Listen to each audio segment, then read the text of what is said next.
I noticed something sitting on my front steps the moment my car's headlights swept across the stone path.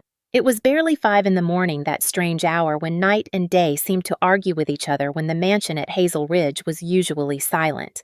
I was returning from a 14-hour flight, exhausted, irritated, already thinking about meetings stacked like dominoes. I was not thinking about anything soft or fragile, yet something small and out of place broke the familiar pattern of the morning. At first, I thought it was a package. Then I saw movement. My hand froze on the door handle. I stepped out slowly, the cold air cutting through my suit, and walked toward the small shape sitting directly in front of my door. A wicker carrier, a blanket, and then a sound so quiet it felt unreal. A soft whimper. I stopped breathing. I lifted the edge of the blanket and the world dropped out from under me. A baby girl was looking up at me with wide, sleepy hazel eyes that mirrored my own. Her cheeks were flushed from the cold, her hair a mess of soft brown curls. My pulse slammed against my ribs. That face, that tiny dimple under her left eye. Mine. There was no mistaking it. Not in a million years. My throat tightened as I knelt beside her. She was wearing a small knitted hat and a jacket that was far too thin for the morning chill. Next to her, half tucked into the blanket, was a folded piece of paper. My name was written on it in handwriting I recognized, but never thought I would see again. I opened it with stiff fingers. "You promised to protect us. Please keep your promise." Just one sentence. Nothing more. No explanation. No signature. She did not need to sign it. I knew exactly who wrote it. Aria Monroe. My chest constricted as if someone had reached inside and squeezed until I could no longer breathe. I looked around instinctively, searching the long driveway, the tall iron gates, the line of trees beyond the property. A faint figure stood outside the gate. A woman, her coat soaked from the morning fog. She was too far to see clearly, but I knew that posture, the way she held her arms tight against her body as if bracing for impact. I stepped toward her. The moment I moved, she turned and disappeared into the mist, leaving nothing behind except the child she had entrusted to me. I wanted to run after her to demand answers, to ask how things had come to this. But the baby let out a cry, thin and frightened, and everything inside me shifted. The CEO in me vanished. The rehearsed control, the distance, the hard lines of my life. All of it melted like wax. I reached into the basket and lifted her carefully. She was lighter than I expected. Warmer. Real. She whimpered once, then nestled against my chest, her small fist clutching the fabric of my shirt. Something inside me broke open. I carried her inside, shutting the door gently behind us. The house was too big and too quiet, its marble floors and high ceilings suddenly feeling foreign in her presence. She blinked up at me, confused, curious, unafraid. I whispered, barely audible, as if I was speaking to a memory. "Who are you, little one?" The absurdity of the question hit me. I knew exactly who she was. The question was how she ended up at my door. Her bag sat inside the carrier. I opened it with one hand while holding her in the other. Inside were small clothes second-hand and worn thin, a half-empty bottle of formula, diapers that were nearly gone, a stuffed bear missing an eye, and a sketchbook filled with pages of drawings. My breath caught. They were Aria's, gentle strokes of graphite, mountains, rivers, and on the last page a portrait of a baby girl, the same baby who was now sleeping against my chest. My jaw tightened. My heart pounded with a rising fury I did not yet understand. Something had gone terribly wrong in her life. Aria Monroe was the woman who once saved me when the world almost destroyed me. The woman I failed to find after I left that cabin in the mountains. The woman who asked me for one promise. "If I ever need you, do not turn away." And now she was gone again, leaving behind a child who looked exactly like me. I stood in the center of my silent home, holding this small life against my chest, and knew with absolute clarity that nothing about my future would ever be the same. She tightened her tiny fingers around my thumb as if trying to anchor herself to something familiar. Or Maybe she was anchoring me. My voice cracked as I whispered into her soft hair. I knew my life changed the second she wrapped her tiny hand around my thumb. The baby clung to me with surprising strength for someone so small, as if she had already learned that the world was something she had to hold on to. I carried her into the living room, the one space in the house that felt remotely human despite its cold architecture. I turned on the fireplace and lowered myself carefully onto the sofa. She blinked up at me, her breaths soft and uneven, her little hands opening and closing like she was searching for something she had lost. I whispered, barely knowing why I said it aloud. "It is going to be all right. I hope." I reached into the bag again, checking every pocket, every zipper. No phone number, no extra note, no instructions. Just the sketchbook, the worn clothes, and the formula container that felt frighteningly light. Whoever had cared for her before this had been trying desperately to keep her fed. I felt a stab of guilt sharp enough to make me inhale. I stood and went straight to the kitchen. I had never made formula in my life. The most I had ever prepared at home was reheated coffee. But I followed the directions on the can, cautious and slow, testing the temperature on my wrist like I had seen parents do. She drank greedily, almost shaking with hunger. My hands gripped the bottle tighter. How long had she been without a proper meal? How long had Arya been fighting alone, carrying this child, protecting her with everything she had until she finally broke? When she finished, she let out a small sigh and leaned her head against my chest, her eyes fluttering closed as if she finally felt safe. I sat there frozen, listening to the tiny rhythm of her breath, and feeling something inside me shift again, deeper this time. Eventually, I called the only number legally required in situations like this. Child Protective Services answered on the third ring. Within 40 minutes, 2 agents arrived. One older woman with tired but kind eyes and a younger man who looked like he wanted to be anywhere else at 6 in the morning. They asked questions, many questions. How long had she been here? Did I see anyone leave her?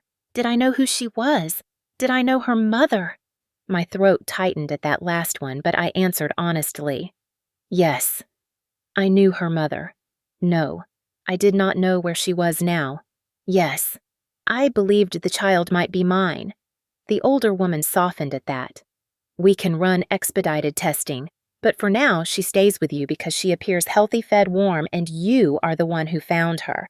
This is considered a voluntary placement under emergency circumstances. I nodded, grateful and terrified at the same time. They checked the baby from head to toe.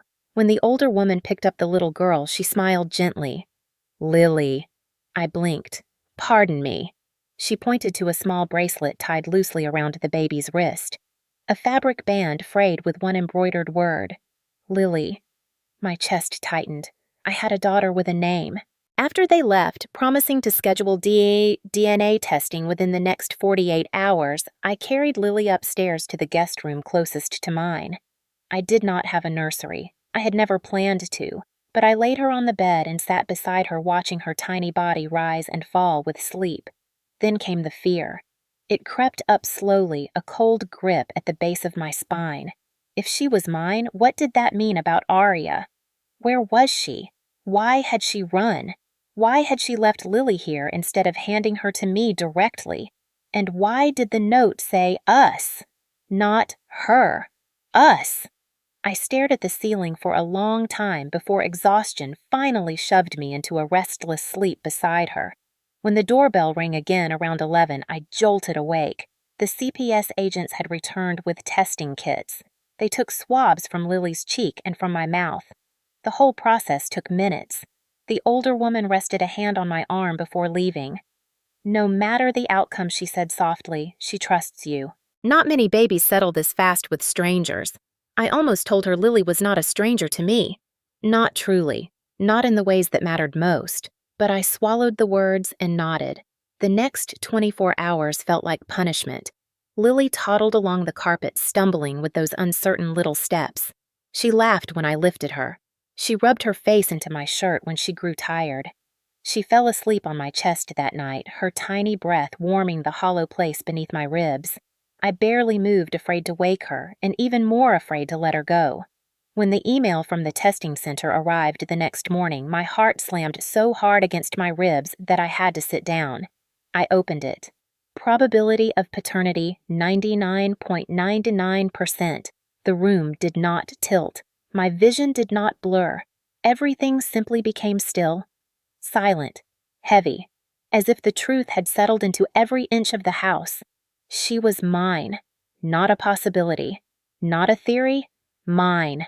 I went upstairs, opened the door quietly, and found Lily sitting in the center of the bed babbling to herself while holding the one-eyed bear from her bag.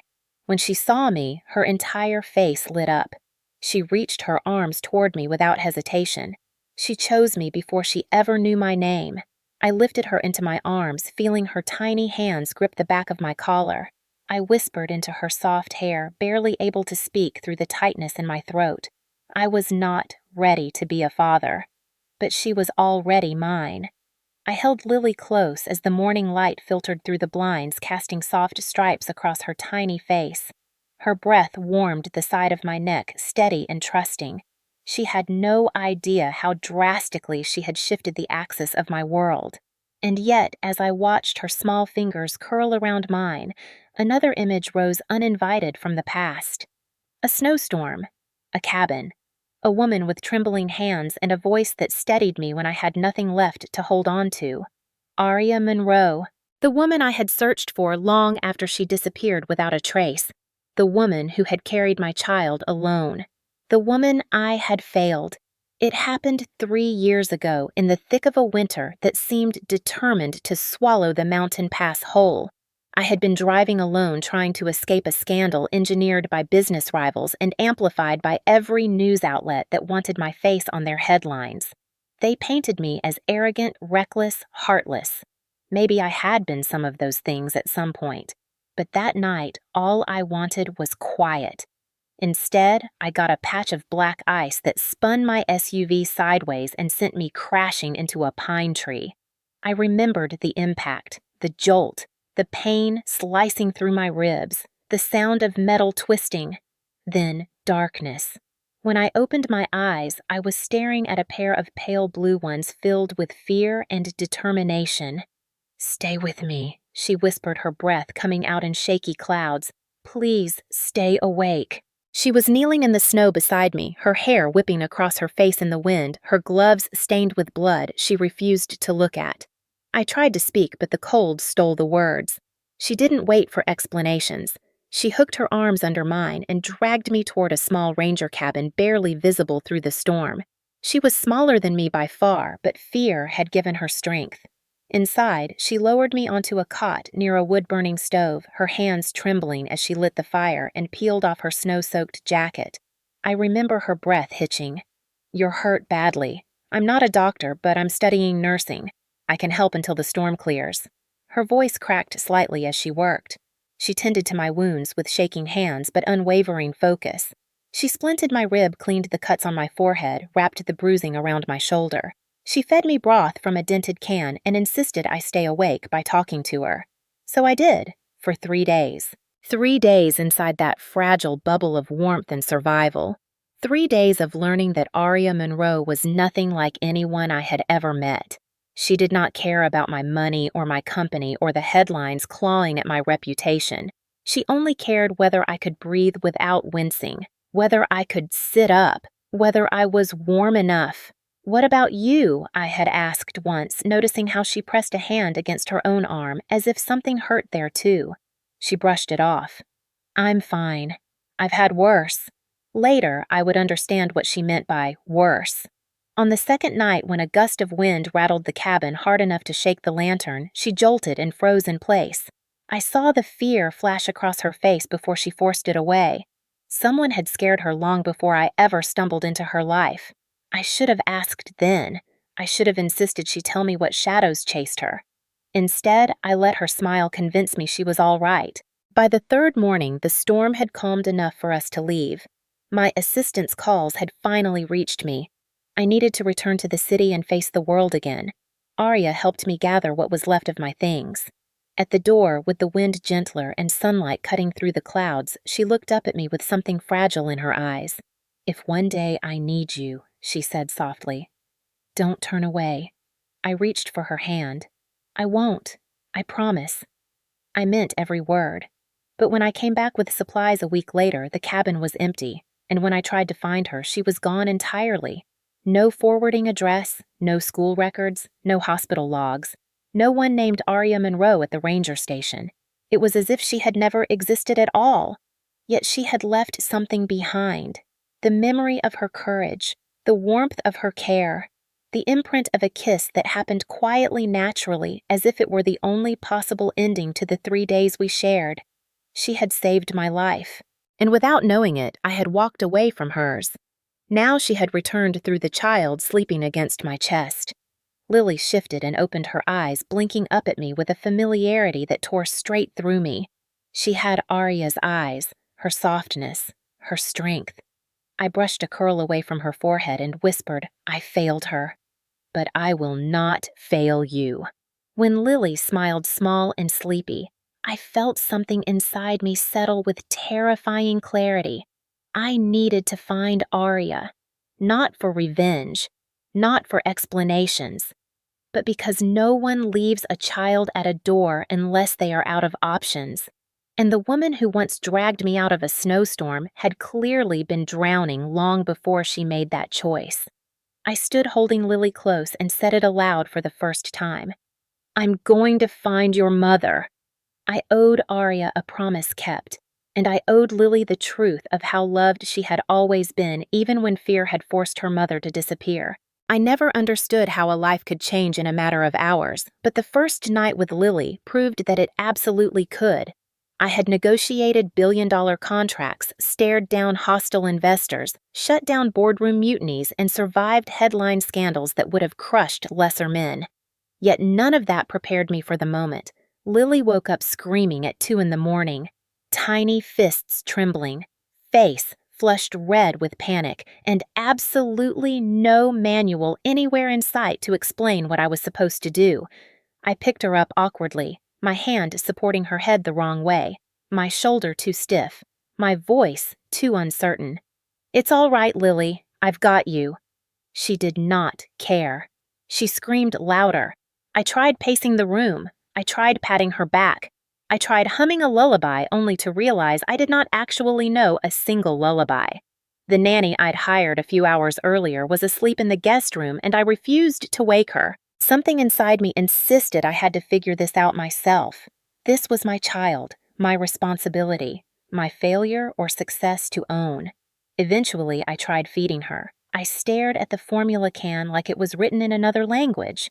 How much water? How much powder? How warm? How soon? I spilled half of it on the counter while measuring. The bottle was too hot. Then, too cold. Then she pushed it away with a furious little fist that made me feel like the worst father alive. I sat down on the floor beside the crib, holding her close as she wailed against my chest. I whispered apologies into her hair, and for the first time in years, my own voice shook. I'm trying, sweetheart. Please, just tell me what you need. After what felt like hours, she quieted. Her tiny hand found my shirt and clung there like she had chosen me after all trusting me despite every mistake. She fell asleep on my chest. I did not move until sunrise. The next day, things did not get easier. She hated the first pediatrician I brought in. She cried through half the bottle feedings. She refused naps unless she was held. I burned through 3 shirts, 2 blankets, and 1 expensive tie I should never have worn while holding a baby. Every mistake felt like proof that I wasn't cut out for this, but failure has a way of teaching faster than success. By the second day, I learned her hunger cry from her tired cry. I learned she liked small circles when I rocked her, not big ones. I learned she hated bright lights but loved the sound of running water. And I learned something else, something deeper. Every time she looked up at me, her eyes searching for something solid to anchor to, I felt that same anchor forming inside my own chest. On the 3rd night, everything changed. Lily started burning with a fever. It wasn't extreme, but for a child that young, any rise in temperature felt like a siren blaring in the middle of the night. Her cheeks flushed, her breath quickened, and panic shot through me so hard I nearly dropped the thermometer.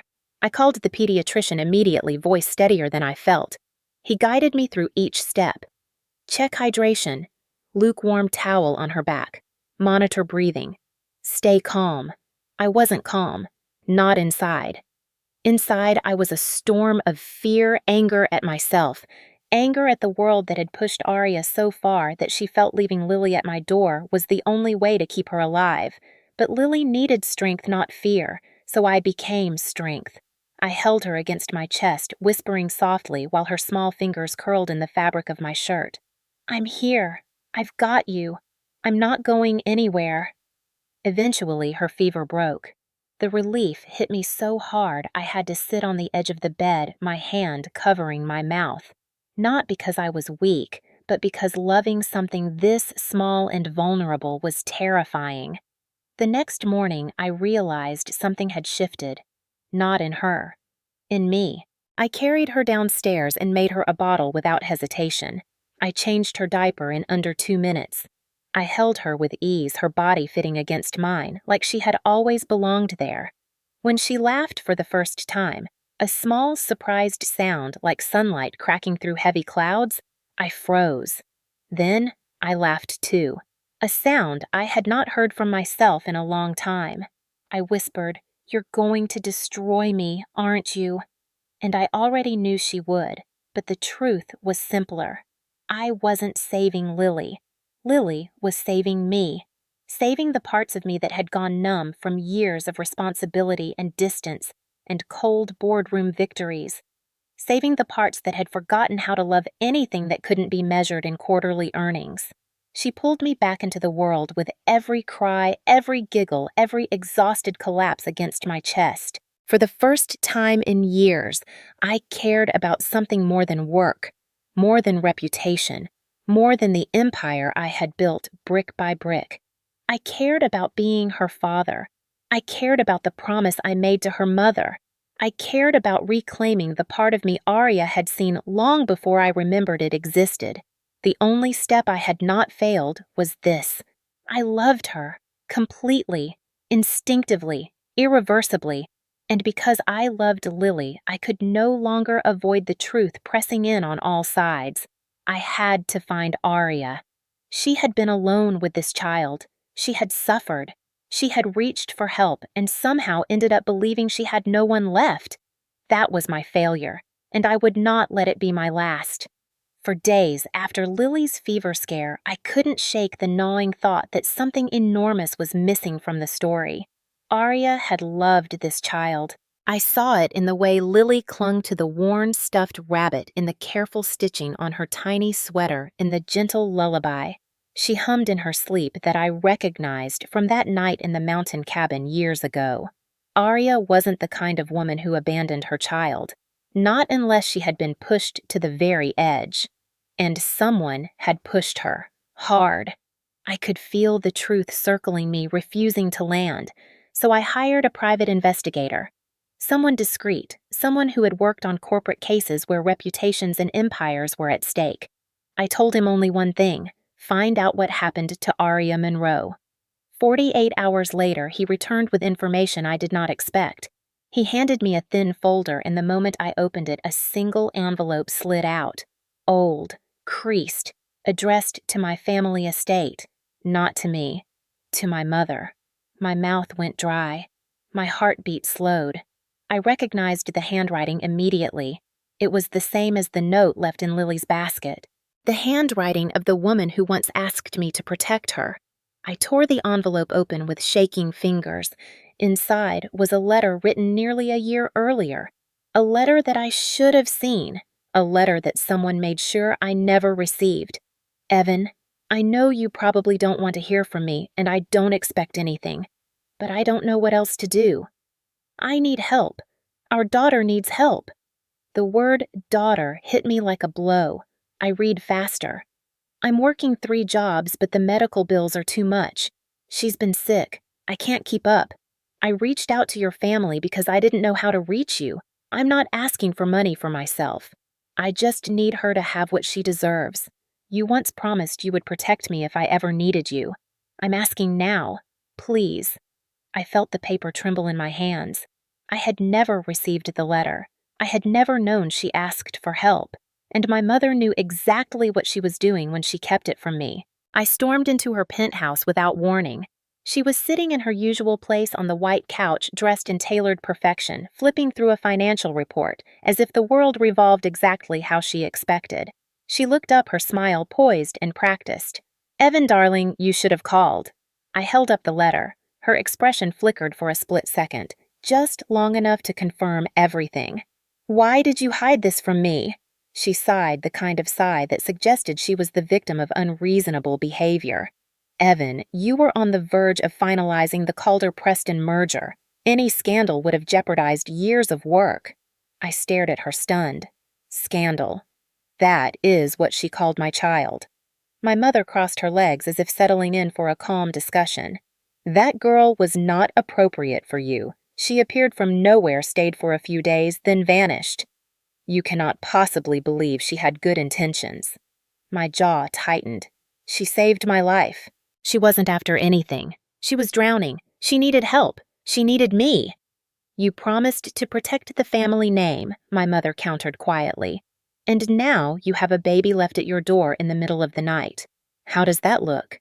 For the first time, I saw her clearly. Not as a parent. As a strategist. A woman who curated everything, even people, to protect an image that meant more to her than her own son. I had spent years mistaking that control for structure, that criticism for guidance, that distance for strength. I folded the letter slowly, deliberately. She reached for it. I stepped back. "You will never interfere in my life again." Her face hardened. "Evan, do not be dramatic." I turned away. I was already done listening. I walked out of her penthouse and felt something uncoil in my chest, something tight and strangled that had lived there for years. In the elevator, I looked down at Lily's name written in the letter. She had been out there alive, sick, struggling, while I stood in boardrooms discussing stock projections and expansion contracts as if that was the only world worth caring about. Arya had reached out in desperation. My mother had thrown her away. And because of that, Arya had suffered alone. The PI's report continued with details that made my stomach twist. Arya lost her apartment when she fell behind on rent. She worked cleaning motel rooms, handing out flyers at shopping centers, and stocking shelves at a local grocery store. She applied for assistance programs but was denied repeatedly. She had taken Lily to the ER 3 times with high fevers and left with medical debt that buried her. Every time she tried to reach me, the calls were redirected through my family's assistant. The emails never reached my inbox. Every door she knocked on was shut before she ever touched it, and she still held on for as long as she could, until she couldn't. Until leaving Lily at my door was the only way she believed she could keep her alive. I sat in my office long after the PI left the letter lying open on the desk like a wound that refused to close. Lily slept in the next room, peaceful and warm, her tiny breaths steady and safe. Arya had carried her through storms, while I stood under clear skies, unaware of the hurricanes destroying her life. I traced her handwriting with my thumb and felt something shift inside me. A fury, a resolve, a promise buried under years of silence finally waking up. She asked for help, and we let her drown. But I would not let her drown again, and I would not let her disappear without knowing she wasn't alone anymore. I was going to find her, whatever it took. The first headline hit before sunrise. CEO Evan Calder's secret baby left on his doorstep. By 8 in the morning, my phone vibrated nonstop. By 9, reporters were stationed outside the gates at Hazel Ridge, shouting questions over the intercom cameras flashing every time my security team opened the iron doors to let a car through. By 10, every major network had already run some version of the story, complete with stock footage of me exiting corporate buildings, shaking hands with international partners, and smiling through interviews about expansion and market strategy. Now the same outlets labeled me a fraud, a heartless billionaire, a man who abandoned a woman and a child until the consequences were too loud to ignore. None of them knew the truth. None of them cared to. The narrative was too easy, too convenient. And worst of all, it painted Arya as nothing more than a nameless woman who dropped off a baby in the dead of night, as one commentator put it. They didn't talk about her struggle, her courage, her desperation. They didn't talk about the letter. or the months she survived alone, or the system that pushed her into the shadows.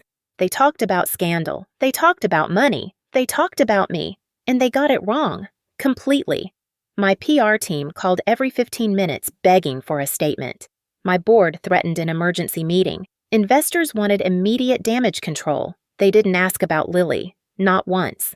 Around noon, I looked out the window of my home office and watched the mass of reporters growing larger, their voices echoing faintly through the glass. Lily was sleeping in the next room, her small body rising and falling with each breath. I walked to her crib, touched her tiny hand, and felt everything inside me settle into something cold and steady. Let them talk. Let them tear apart my reputation. I had only one job now: protect her. The breaking point came later that afternoon when a talk show panel speculated about Arya's motives. One woman leaned forward and said with a smugness that made my blood burn, "Maybe the mother wanted a payout. Otherwise, why show up out of nowhere? Why leave a child like that unless she expected something?" I turned off the television mid-sentence. That was it. I called my PR director, set up a press conference. They panicked naturally.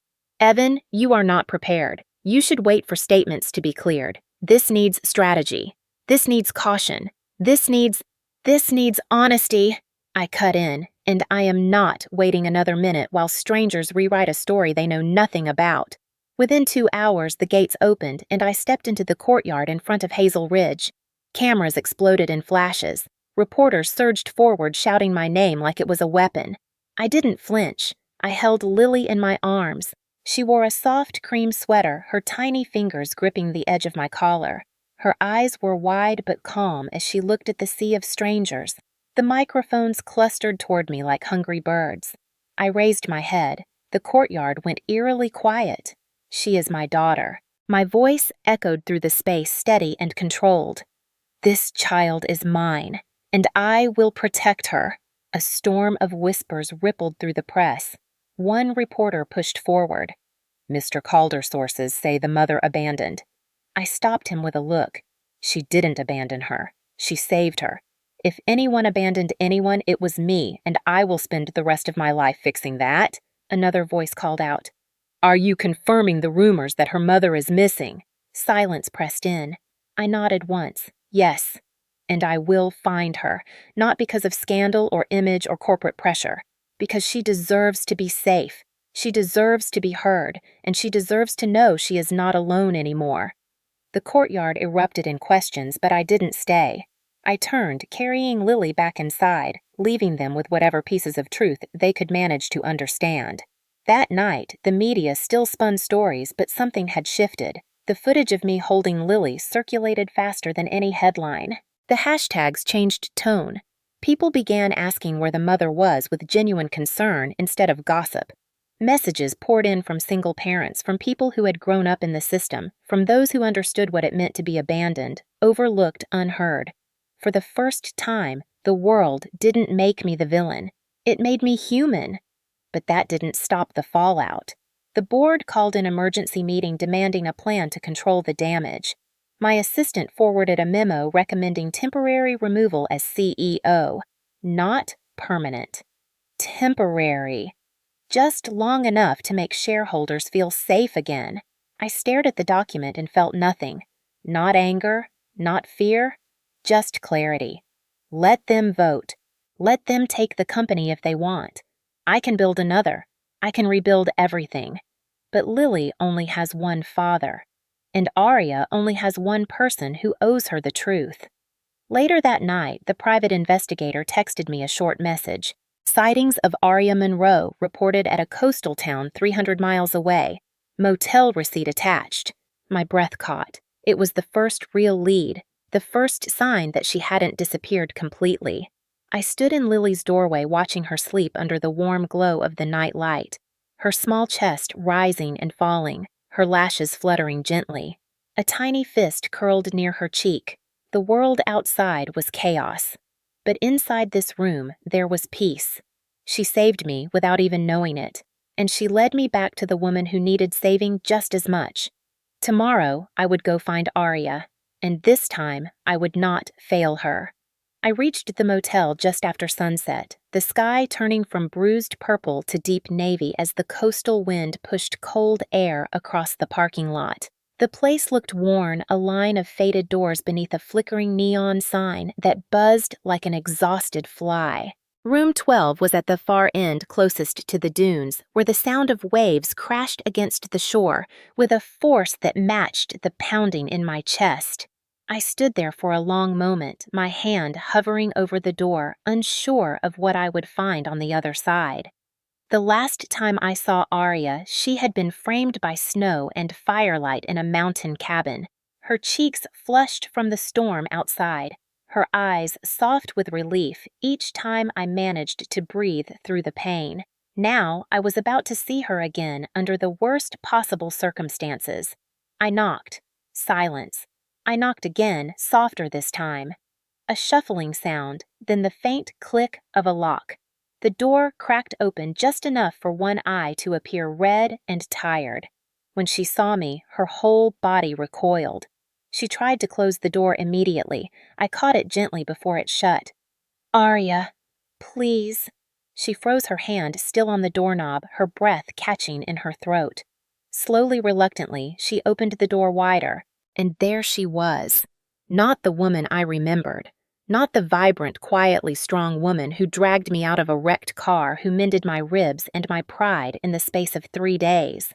This Arya was pale hollow around the eyes, her blonde hair pulled into a messy knot that had given up halfway through the day. She wore an oversized sweatshirt that hung off her frame like a burden rather than clothing. When she tried to speak, her voice cracked. "Why are you here?" I swallowed hard. "Because of Lily." Her whole body trembled.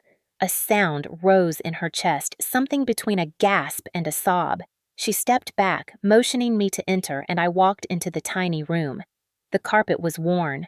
The curtains were thin. The air smelled faintly of salt old coffee and fear. And there, sitting on the bed with a teddy bear in her lap, was Lily. She looked up confused, then lifted her arms the moment she recognized me. My heart fractured in my chest. I crossed the room and picked her up, holding her tightly as she nuzzled into my neck with a soft sigh. Arya turned away, covering her mouth as if to keep from breaking apart. She whispered, "I knew you'd come for her. I just didn't think you'd come for me." I stepped closer, careful not to push too hard. "Arya, why did you leave her like that? Why didn't you come inside?" Her shoulders shook. "Because I didn't want her to see me in handcuffs." I blinked. "What?" She wiped her nose with the back of her hand, humiliation swallowing her voice. "They were going to evict us for missed payments. The landlord called the police. I had 1 hour to pack everything before they changed the locks.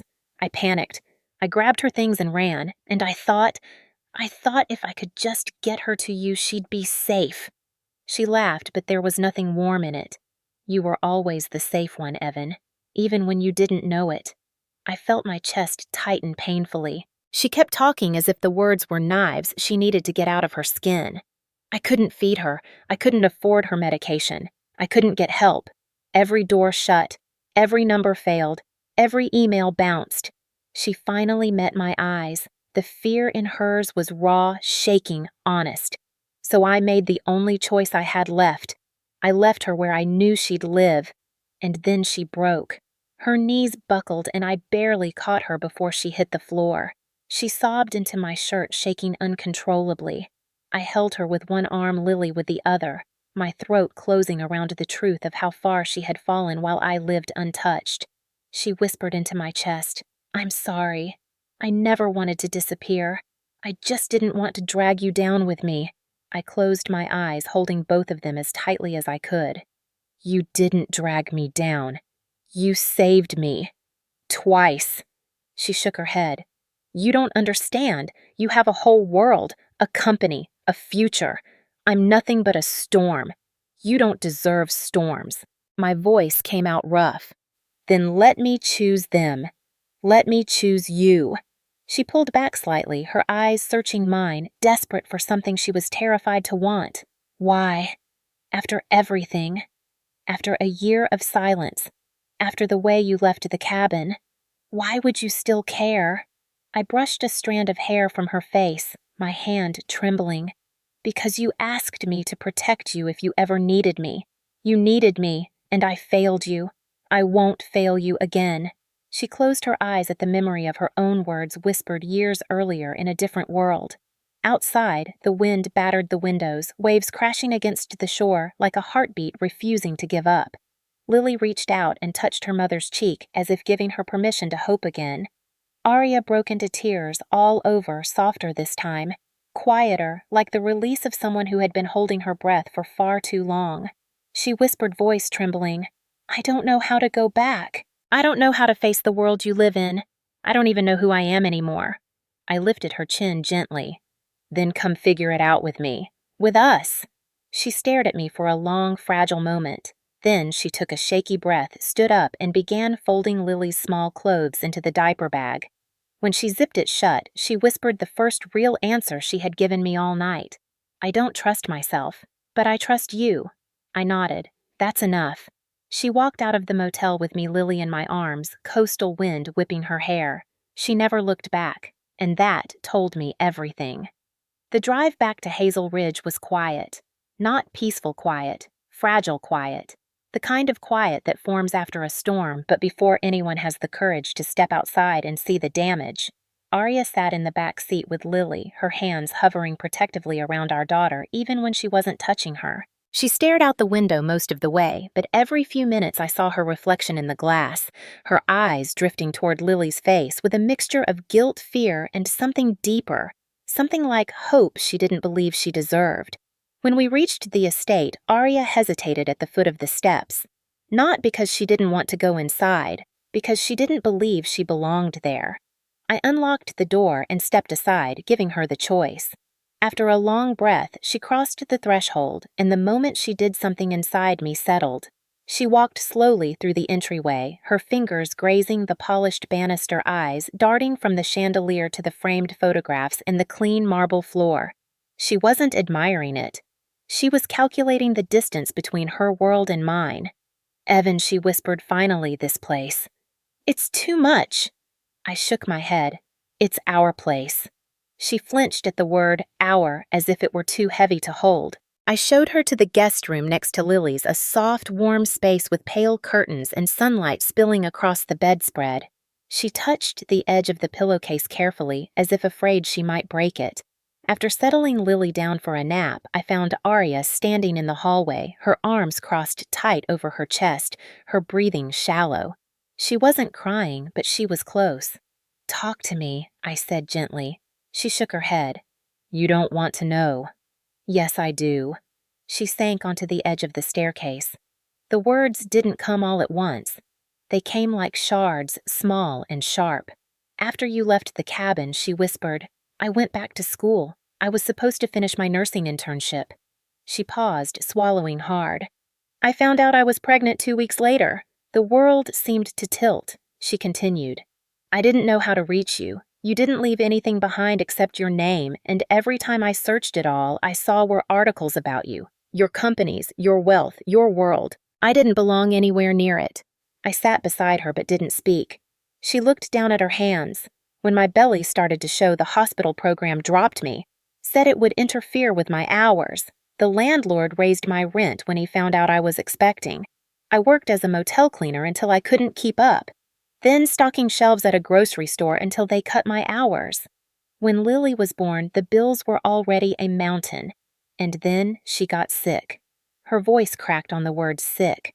I did everything right. I fed her. I kept her warm. I walked to the clinic in the rain when I didn't have money for the bus. But she kept getting fevers. The doctor said she needed better formula, a humidifier, more stable housing, proper medication. Her shoulders shook. I couldn't afford any of it. I reached for her hand but didn't touch her yet. She wasn't ready.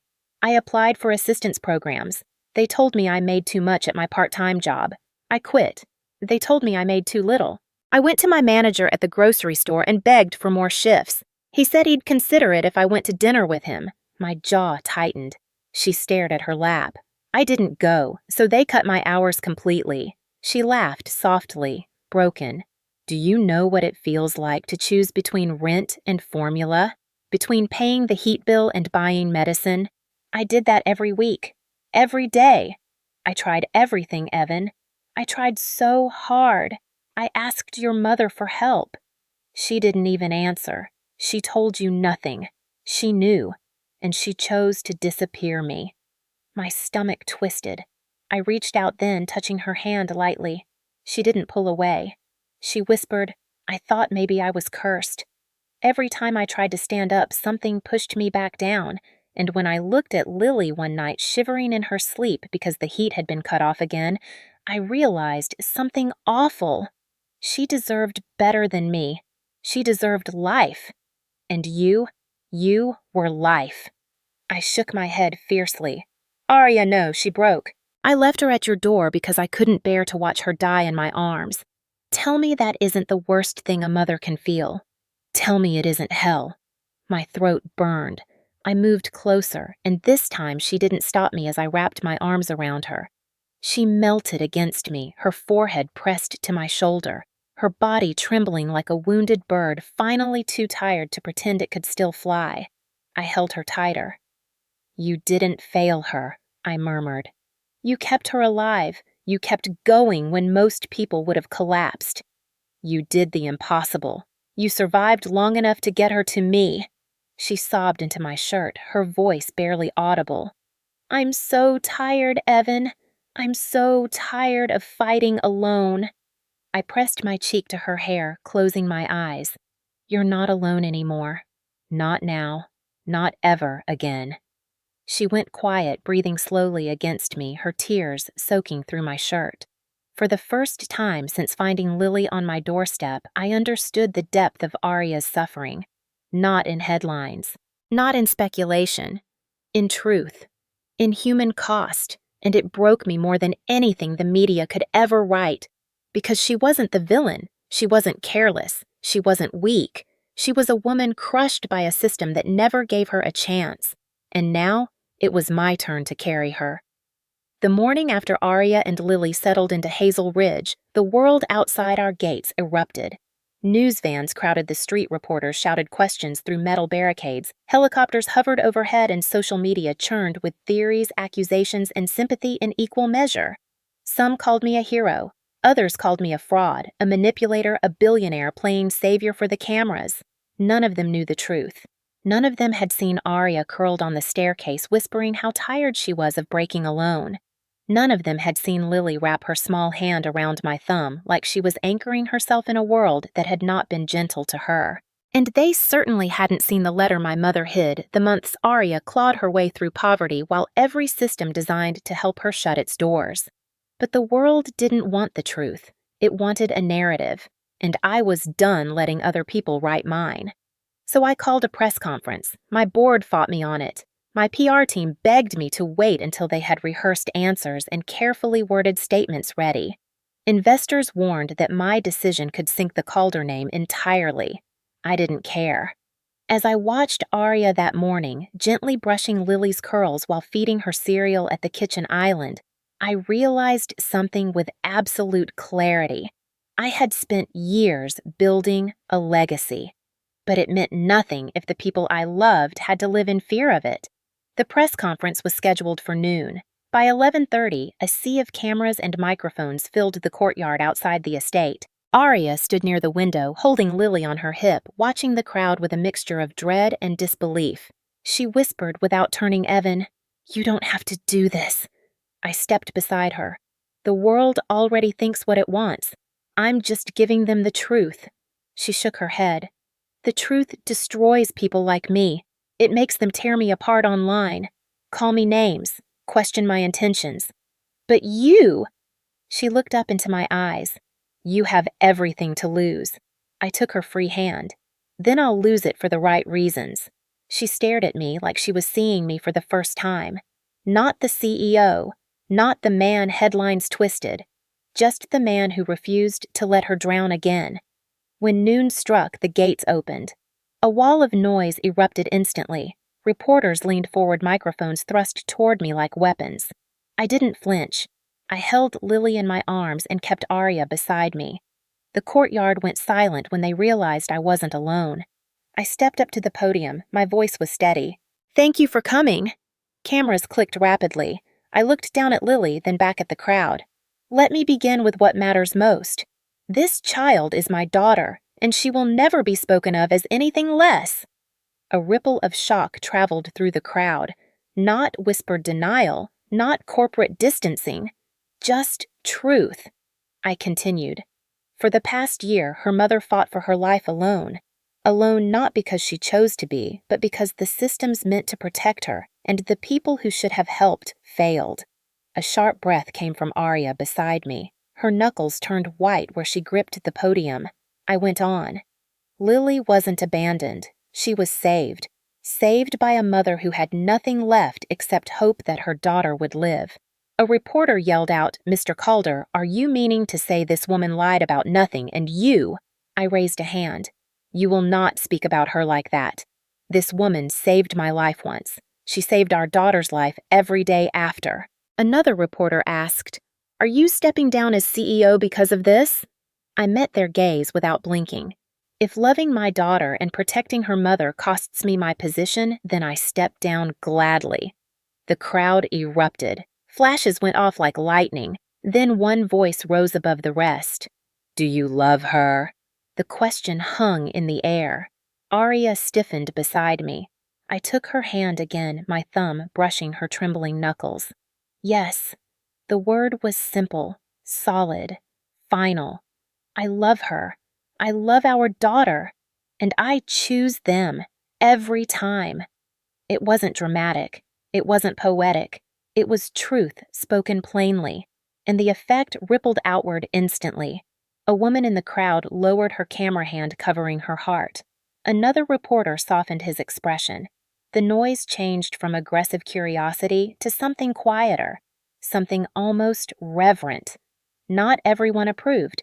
Within an hour, headlines questioned my fitness to run the company. Board members called emergency meetings. Shareholders sent emails filled with warnings about public image credibility, investor confidence. But something else happened too. Comments flooded social media. Thousands, then tens of thousands. People who had grown up without fathers.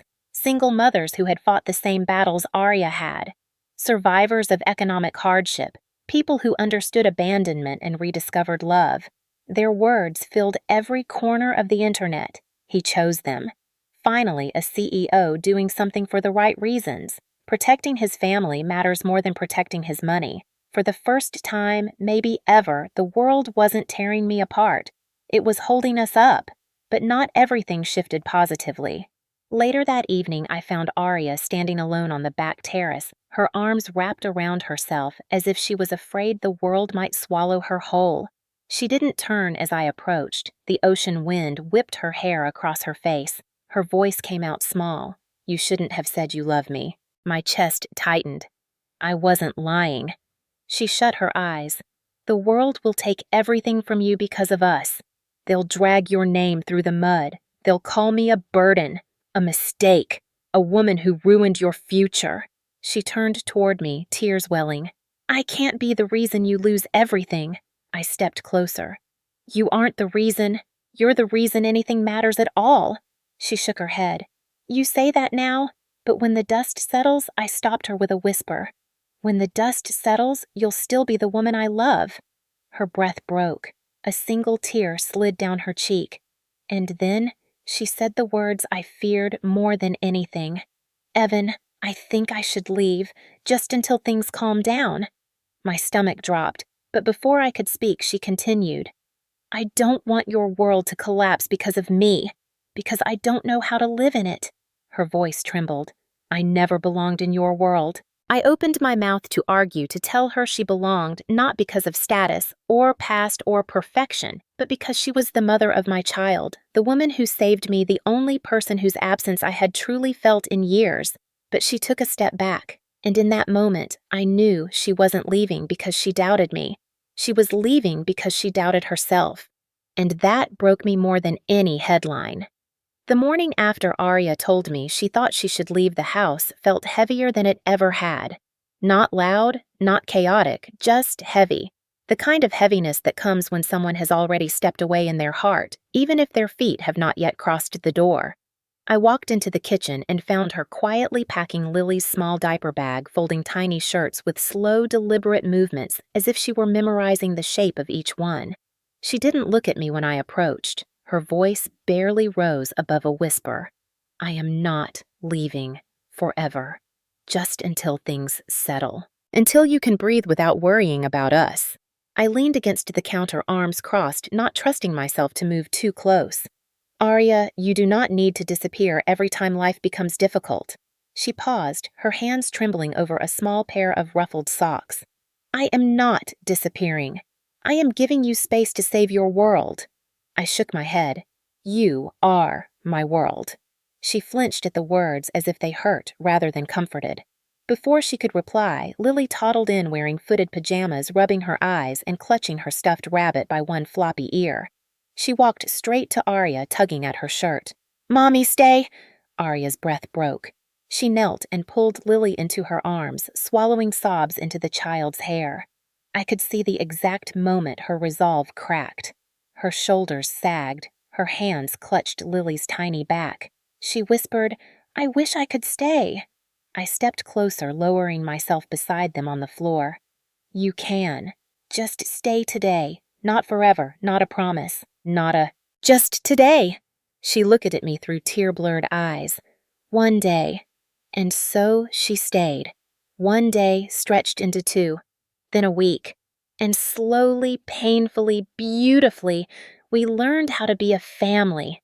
The first time I tried to do Lily's hair, I treated it like some kind of engineering blueprint, meticulously dividing her curls into precise sections. Lily squirmed and giggled while Arya leaned against the doorway, trying not to laugh. You do not have to measure each strand, she said. I frowned at the hair tie in my hand. I like precision. She walked over her hands, brushing mine as she guided the elastic. You need gentleness, not precision. The warmth of her fingers lingered long after she stepped away. We created routines, morning pancakes that Lily insisted had to be shaped like animals, walks around the estate where Lily pointed at birds and shouted names that made no sense, evenings on the sofa where Arya curled up with a blanket and Lily fell asleep with her head on my chest while we watched old movies Arya loved. But building a family is not all softness. Emotional undulation crept into the quiet corners. One night, after Lily was asleep, Arya wandered into my office. Her eyes were weary in that way that comes from battling invisible wars. She held a folder in her hands and placed it on my desk before I could speak. I need you to look at this. Inside were medical bills from the months after Lily's birth, unpaid, stamped overdue, piled so high it made my throat tighten. Arya sat down slowly. I worked 3 jobs. I fed her before I fed myself. I borrowed formula. I slept in shelters when I had to. Every time I thought we would be okay, something else broke. Her voice cracked. You have no idea how many times I almost lost her. I closed the folder, carefully pushing it away because I couldn't look at it without feeling physically sick. I wanted to be angry at anyone. The hospitals, the employers who refused to pay her overtime, the landlord who evicted her, my own mother for throwing away that letter. But mostly, I was angry at myself, because the one person who should have protected them had not even known they were fighting to survive. I reached for her hand, but she pulled it back. Not out of rejection, but fear. I am scared, she whispered. Of what? Of not being enough. Of you waking up one day and realizing I do not belong in your life, in this house, in your world. Her chin trembled. Of being left again. I stepped closer, sitting beside her. The soft lamplight touched her hair, her tired eyes, the shoulders that had carried more than anyone should. I said, Arya, you are the best choice I have ever made. She blinked as if trying to believe it. I continued. You belong here because this house was never a home until you and Lily walked through the door. She swallowed. You mean that?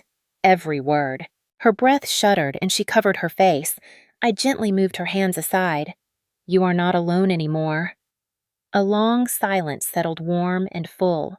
For the first time, she leaned into me, her head resting against my shoulder.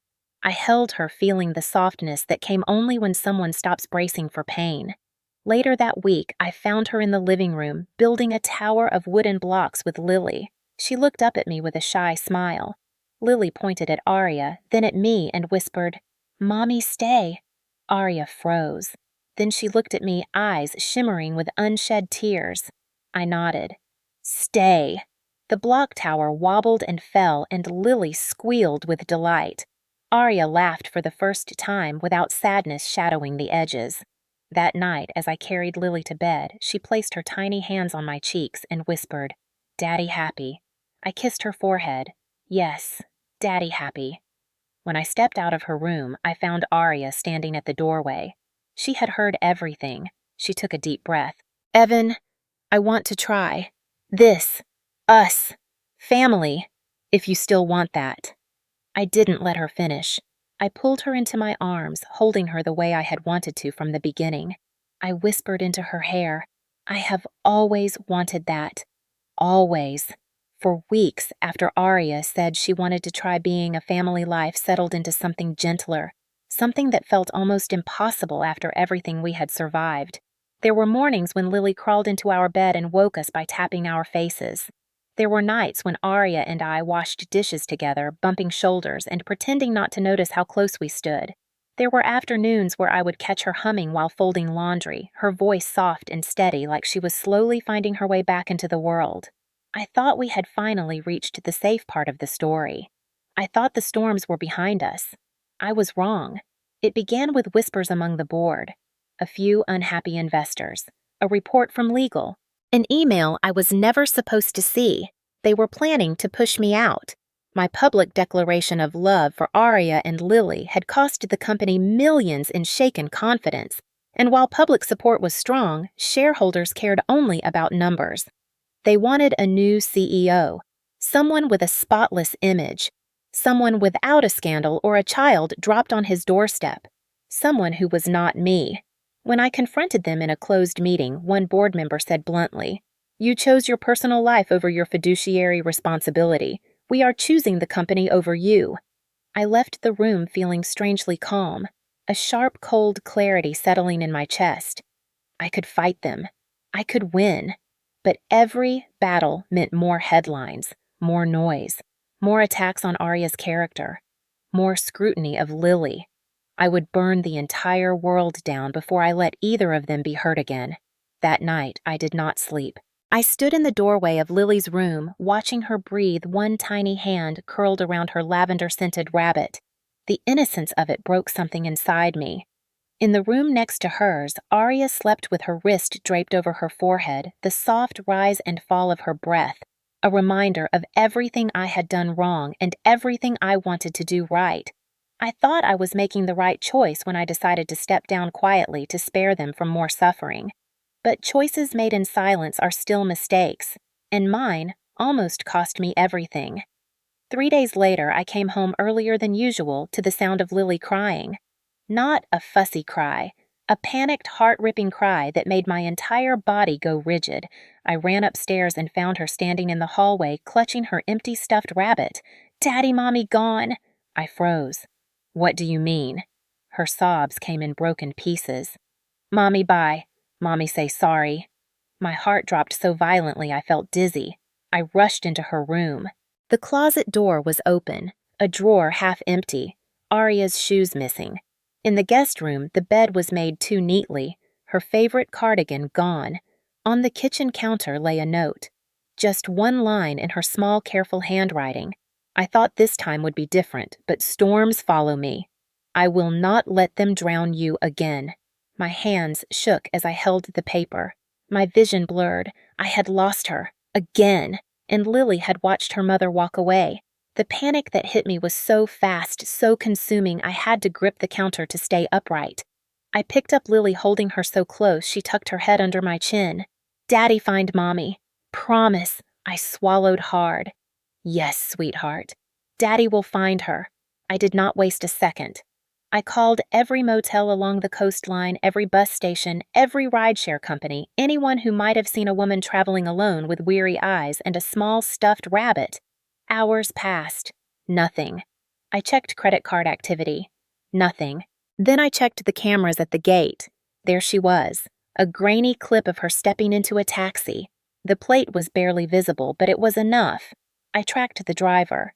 He remembered her, said she asked to be dropped off at the old coastal district near the fishing docks, a place people went when they did not want to be found. I drove faster than I should have, rain slashing across the windshield tires, hissing against wet pavement. My mind replayed every moment of the past few weeks. Her fear, her trembling hands, the way she kept waiting for something to break, for me to change my mind, for the world to prove her right. And I had done exactly what she feared. I had made decisions without telling her. I had protected her in silence instead of trusting her with the truth. When I reached the docks, the wind whipped hard against my coat. A storm was settling over the ocean, the same kind of storm that had brought us together years ago. I searched every alley, every boarded shop, every dim motel doorway until finally, I saw her. She was sitting on a bench facing the water rain soaking through her clothes, arms wrapped around herself. She did not look up when I approached. Arya. Nothing. Not even a flinch. I sat beside her slowly. Her shoulders trembled. "You should not be here," she whispered. "Yes, I should." She closed her eyes. "I did not want to make you choose between your life and us." I laughed softly, brokenly. "I already chose, and I would choose you again." She shook her head. "You do not understand. I do not know how to be enough for someone like you. I am tired of running. I am tired of failing. I am tired of being the storm." I reached for her hand. She tried to pull it away, but I held it gently, firmly. "You are not the storm. You are the reason I survived mine." Rain streaked down her cheeks, mixing with tears. "I lost you once," I whispered. "I refused to lose you again." She finally looked at me, eyes wide, afraid, aching, hopeful. I took a breath. "Stay with me. Not because of Lily, not because of obligation, but because I love you." The words hung in the rain between us. She broke, quietly, completely. Then she nodded, small but certain. "Yes." I exhaled a breath I felt like I had been holding for years. I wrapped my coat around her and held her as the storm raged around us, knowing that for the first time she was not weathering it alone. The day Arya came home for good, Hazel Ridge felt like it exhaled for the first time. The walls no longer echoed with fear or uncertainty. The air felt warmer. The silence felt peaceful instead of hollow. When we stepped through the front door, Lily barreled toward Arya with arms wide open, nearly knocking her over as she squealed, "Mommy, home!" Arya lifted her, burying her face in Lily's curls as tears slipped down her cheeks. I stood behind them, watching, memorizing the moment the world finally shifted into place. From that day forward, everything changed, not instantly, not magically, but steadily, truthfully, beautifully. The three of us learned how to rebuild without fear that the ground beneath us would crack again. Lily became the center of every room. She filled the house with laughter, with questions, with the kind of joy only a child untouched by bitterness can create. Some mornings, she woke us up by pushing her stuffed rabbit onto our faces. Some nights, she insisted on sleeping between us, her small limbs sprawled like a starfish. I had never imagined happiness looking so messy, so simple, so complete. Arya began to heal in quiet ways. She no longer flinched at unexpected noises. She no longer apologized every time she took up space. She stopped asking if she was burdening us. She smiled more, laughed more, breathed more freely. She started drawing again, sketching little scenes of our home, of Lily playing in the garden, of the three of us sitting under the oak tree while the sun dipped below the horizon. I framed every one of them. She tried to stop me, but I would not let her hide her own brilliance anymore. After months of healing, Arya came to me one evening while Lily played with wooden blocks. She held a folder in her hands and looked nervous. "I want to start something," she said. "Something for women who were like me, women who fell through the cracks, women who were abandoned, overlooked, ignored by systems meant to protect them." I opened the folder. Inside was a proposal for a foundation dedicated to providing housing, financial assistance, medical support, and legal aid for struggling mothers. She had thought of everything: funding, staffing, outreach, partnerships with local hospitals. I stared at the pages, stunned. "Arya, this is extraordinary." She lowered her gaze. "I want to build something good out of everything that hurt me, something that makes the pain worth surviving." I reached for her hand. "You already have, but if you want to carry it farther, I will stand beside you every step." And I did. Within 6 months, the Aria Monroe Foundation opened its doors. The ribbon-cutting ceremony was small, local, humble, but the work it began rippled far beyond our town. Women came seeking shelter. Mothers came seeking hope. Children came seeking safety, and Aria welcomed every single one of them with arms that once carried fear, but now carried strength. Back at Hazel Ridge, our home grew into a sanctuary. The garden became Lily's playground. The sunroom became Aria's art studio. The study became my nightly refuge where I worked not out of obligation, but out of purpose. And the front door, the same door where Lily had once been left alone in a basket, became a symbol of everything we chose. No one would ever be left at our door again, not unloved, not unwanted, not unseen. One winter morning, snow blanketed the property in soft white drifts. We were preparing for Lily's 3rd birthday, a small celebration with close friends and foundation staff. The backyard was strung with warm lights. A fire pit crackled. Children's laughter filled the air as Lily ran in circles, chasing bubbles that floated like tiny frozen moons. Aria stood beside me, her golden hair tucked beneath a scarf, her cheeks flushed from the cold. She handed me a mug of hot cocoa, her fingers brushing mine. She looked at Lily running across the yard and whispered, "I never thought I would get another chance at life." I tucked her closer beneath my arm. "You did not get another chance. You made one." She smiled softly. "You helped me." I shook my head. "No, you helped yourself. I just refused to let you fall again." A few moments later, Lily darted up to us waving a handful of crooked paper stars she had cut herself. "Daddy, Mommy, look." I took one and smiled. "It is perfect." She beamed, then placed the largest one in Aria's hand. "Mommy star?" Aria laughed and kissed the top of Lily's head. That simple moment, watching the two of them illuminated by warm light and drifting snowflakes, felt like the quiet definition of everything I had ever wanted. Later that evening, after the guests left and Lily fell asleep beneath a pile of blankets, I took Aria's hand and led her outside to the old oak tree near the edge of the property. She looked at me curiously. "What are we doing out here?" I reached into my coat pocket and pulled out a small velvet box. Her breath caught. "Evan." I opened it slowly. Inside was a simple gold ring engraved with one word: home. I held it out to her. "You once left our daughter at my door because you thought you had no home left." I stepped closer. "But you are my home, you and Lily. And I want to build a life where neither of you ever doubts where you belong again." Her eyes shimmered. "Evan," I took her hand. "Marry me." Not because of obligation or expectation. Not because life forced us into the same storm, but because every day with you feels like a life I do not want to live without. The snow fell quietly around us, settling on her hair like tiny diamonds. She covered her mouth with her trembling hand as tears spilled down her cheeks. Then she nodded. "Yes." I slipped the ring onto her finger. She stepped into my arms, her head against my chest, her breath warm through my coat.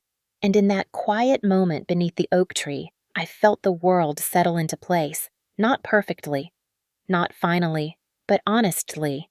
We walked back toward the house, hand in hand, the lights glowing warmly through the windows, the place where our daughter slept, the place where pain became purpose, the place where love rebuilt what had once been broken. As we stepped inside, I realized something with complete clarity. She once left our daughter at my door, but now she walks through this door every day knowing she is safe, loved, and finally home. When a story like this ends, something unusual happens. People sit a little longer. They breathe a little deeper.